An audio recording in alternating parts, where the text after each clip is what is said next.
Oh boy, oh boy, oh boy. Good morning, and I am back after spending 4 days in New York City, unable to do my videos for a range of reasons. Doesn't make a difference. Today is Monday, April 4th, 2022, and I am Kenny Polcari, your host of the party. So let's catch up. Let's figure out what's going on and what we need to know and for what happened last week and what we need to know what's going to happen this week. So the job market is strong, but the bond market is inverted across the spectrum. So what are the messages we're getting? Earnings begin next week, and it's T-minus 14 days until taxes are due. Fed members making more noise about this 50 basis point rate increase coming in May. That's almost yawn, right? We already know that. And June, July, and September. The IEA, International Energy Agency, joins the U.S. in releasing oil from strategic reserves, and that's putting some pressure on prices. And just to be clear, a recession is coming. Okay, so we're having for dinner tonight. We're going to have the spaghetti with leeks, pancetta, and a touch of cream. It is delicious and so easy to make. Okay, so look, like I said, the U.S. job market is strong. The NFP report on Friday showed that we added 430,000 new jobs, a bit below the estimate of 459, but still a strong number. Unemployment fell to 3.6%, while wages continued to advance, yet not enough to keep up with rising inflation. Average hourly earnings up 5.6% year over year, while inflation is running at the PPI level better than 9.5%, and at the CPI level better than 8% year over year, and expected to go higher in the months ahead. ISM manufacturing coming in 57.1, below the expectation of 59, but still expansionary. These reports are only bolstering the case for the Fed to raise rates by 50 basis points in May, June, July, and September, as per the Goldman Sachs call, and we already know what that means. The yield curve is inverting across the spectrum, flashing all kinds of warning bells, but the algos did not seem to care one bit. The 2s and 10s inverted, 247 versus 239. The 2s and 30s inverted, 247 versus 244. The 5s and 10s inverted, 257 versus 239. And the 5s and 30s inverted, 257 versus 244. All as they warn of slowing economic growth ahead. Now, some of the brain trust is assuming that any recession is still a year and a half away, while others are suggesting that it's more like a November and December 2022 event. And history tells us that when an inversion happens, a recession could occur anywhere between 8 months and 18 months. So A, where are you and what are you to do? Well, do not go setting the place ablaze, because that's never a good idea. What we must do is look at the current situation and put it in perspective. We are in unprecedented times, as we know.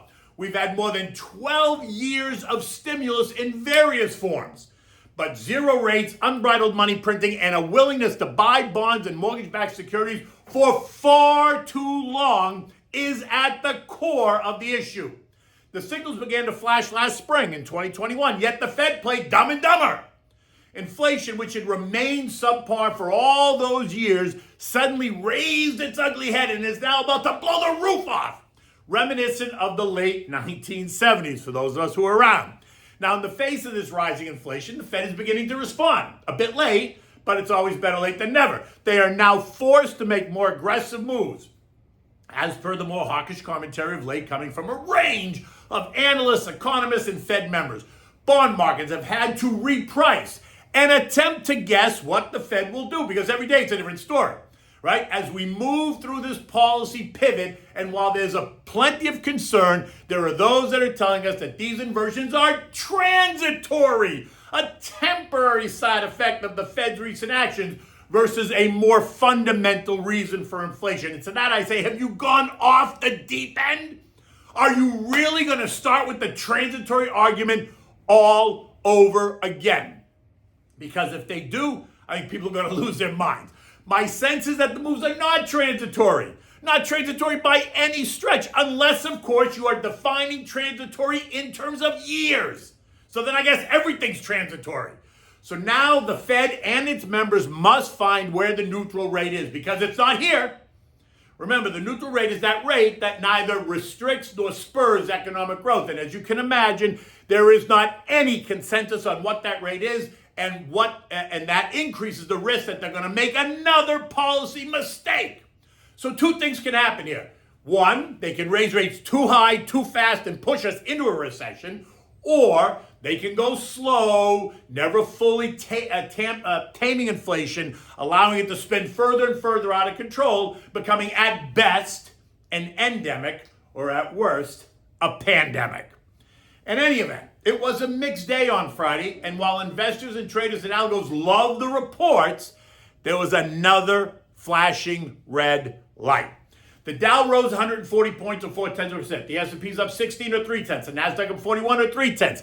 While the Russell gained 20 points or 1 full percentage point. So where is the flashing red light?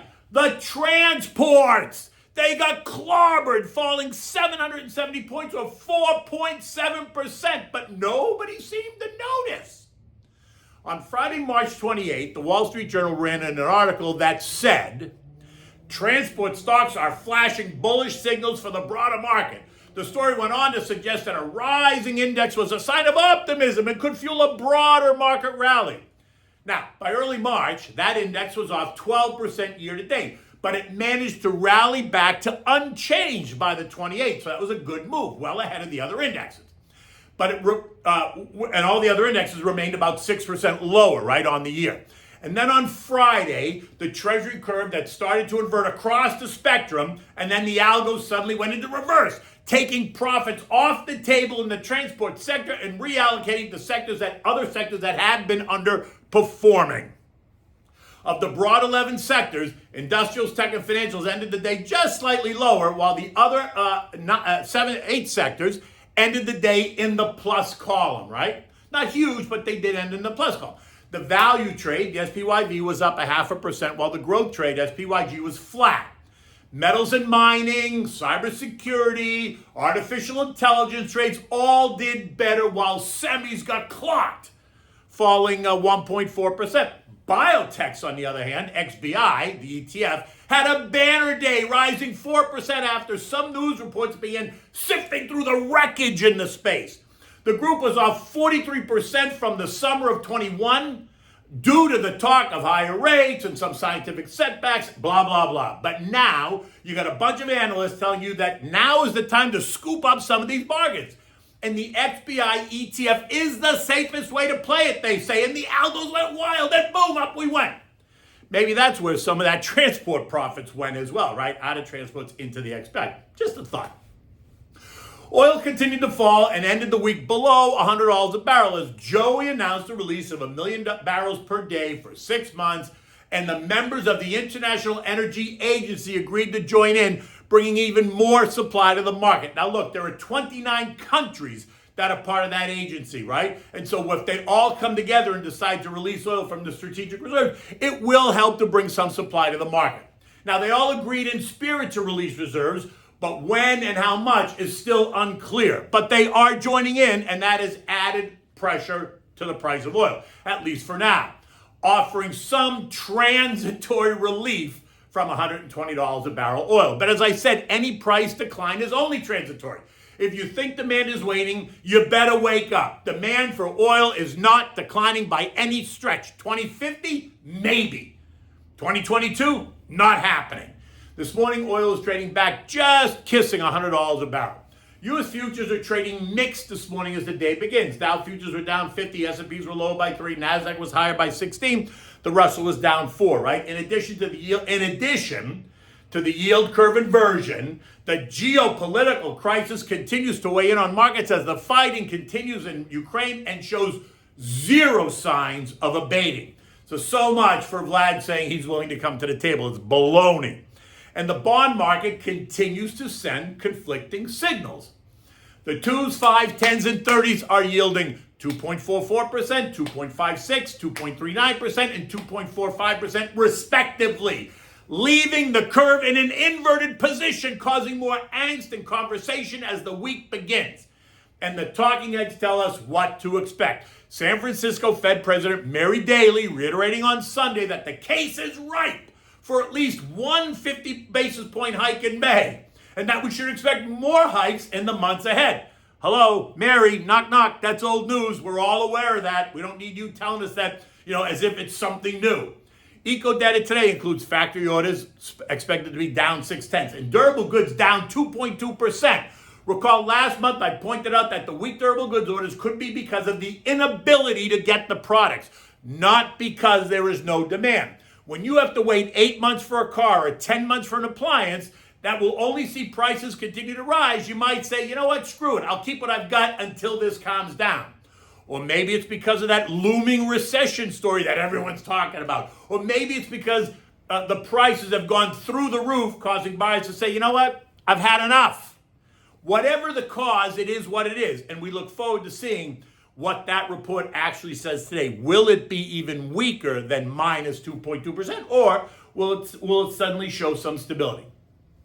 European markets are mixed this morning as they monitor the crisis in Eastern Europe. The European Union condemning Russia again for the atrocities in Mariupol and other cities, and that the Union is going to work as a matter of urgency to impose additional sanctions on Moscow. And that is casting new doubt on the outcome of the ongoing talks between Ukraine and Russia, right? Talks that I think are baloney, because I don't really think Vlad or Moscow or anyone in Russia has got any interest in bringing this to a close at all. Bitcoin this morning trading at 46,000, just slightly higher than last week, and Ethereum's trading at around 3,500. The S&P closed at 45.45, up 16 points on Friday after trading in a 45.07, 45.48 trading range.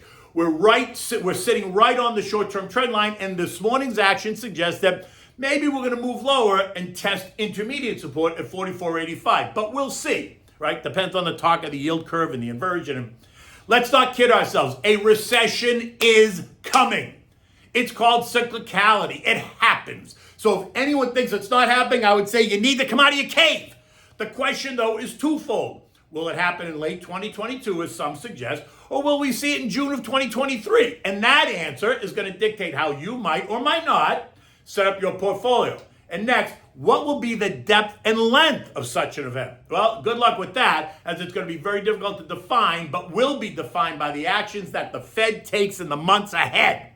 Will they be as aggressive as the rhetoric suggests, or will they back off if the data starts to suggest a swifter downturn in economic activity?